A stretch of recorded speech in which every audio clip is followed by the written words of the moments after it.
நிறைய பேருக்கு குங்கிலியம் அப்படின்னா என்னன்னு தெரியறது இல்ல. அப்படின்னா என்னன்னு கேட்டா கூட அது சாம்பிராணி அப்படின்னு சொல்றாங்க. சாம்பிராணிங்கிறது வேற, குங்கிலியம்ங்கிறது வேற. இந்த சாம்பிராணிங்கிறது டார்க் கலர்ல இருக்கும். இந்த குங்கிலியம்ங்கிறது லைட்டா இருக்கும். 2ம் கம்ப்ளீட்டா வேற வேற. இது 2மே வெவ்வேறு மரத்துல இருந்து கிடைக்கிறது. இது 2க்கும் உள்ள ஒத்துமை அப்படின்னு பாத்தீங்கன்னா 2ம் ஒரு ரெசின், அதாவது பிசின் அப்படின்னு சொல்லுவோம் இல்லையா, அவ்வளவுதான். இந்த 2த்துல வீட்டுக்கு எதை காட்டணும், எது நல்லது அப்படின்னு கேட்டீங்கன்னா, வெல், அது உங்க தேவையை பொறுத்து இருக்கு. இந்த கருப்பா டார்க்கா சாம்பிராணி இருக்கு இல்லையா, இதுக்கு பேரு பென்சாயின் அப்படின்னு சொல்லுவாங்க. இந்த குங்கிலியத்தோட பேரு பிராங்கின்சென்ஸ். அகைன் இந்த குங்கிலியத்திலையும் 2 டைப் கிடைக்குது.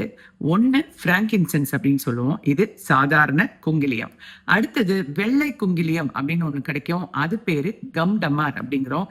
இது காமனா இங்க கிடைக்கிறது இல்ல, அதனால அதை விட்டுட்டு நம்ம பிராங்கின்சென்ஸ், பென்சாயின் இது 2 பத்தி பேசுவோம்.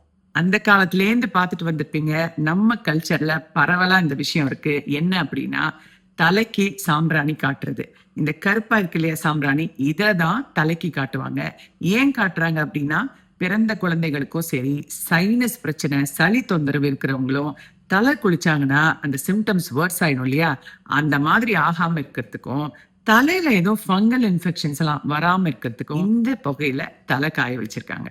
அது மட்டும் இல்லாம வேற ஏதோ சிக்னஸ் வீட்டுல இருந்தா கூட அப்பையும் இந்த புகை காட்டி விடுவாங்க. இதை தாண்டி வீட்டுக்குள்ள ஈரப்பதத்தினால இந்த சீலிங்ல செவுத்துல எல்லாம் பூசண பூக்கும் இல்லையா, மோல்டுன்னு சொல்லுவாங்க, அதை தடுக்கிறதுக்கும் வராம பிரிவென்ட் பண்றதுக்கும் இந்த சாம்பிராணியோட புகை ரொம்ப யூஸ்ஃபுல்லா இருந்திருக்கு. ஸ்பிரிச்சுவலா பார்த்தோம்னா கெட்டதை போக்குறதுக்கு, அதாவது உங்க வீட்டுல எதுவும் கெட்டது நடந்திருந்தாலோ, இல்ல நீங்க யார் வீட்டுக்காவது ஒரு கெட்டதுக்கு போயிட்டு வந்திருந்தாலோ, இல்ல உங்க வீட்டுல ரொம்ப நாள் யாருக்காவது உடம்பு முடியாம இருந்தாலோ, வீட்டுல கொஞ்சம் எனர்ஜி சரியில்லை, ஓயாம வாக்குவாதம், சண்டை இதெல்லாம் நடந்துட்டு இருக்கு அப்படிங்கிற பட்சத்துல நீங்க இந்த பென்சாயின், அதாவது சாம்பிராணிய காட்டுறது நல்லது. அடுத்தது பிராங்கின்சென்ஸ்.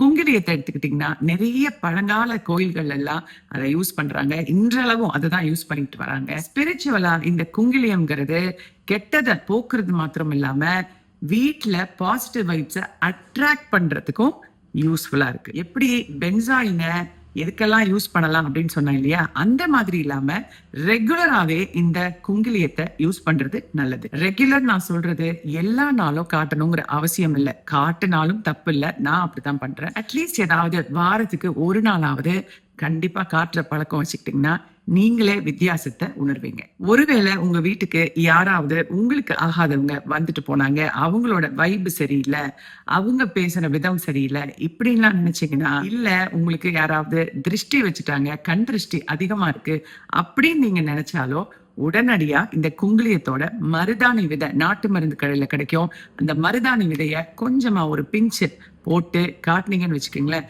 பயங்கர எஃபெக்டிவான ஒரு ரெமெடி இது.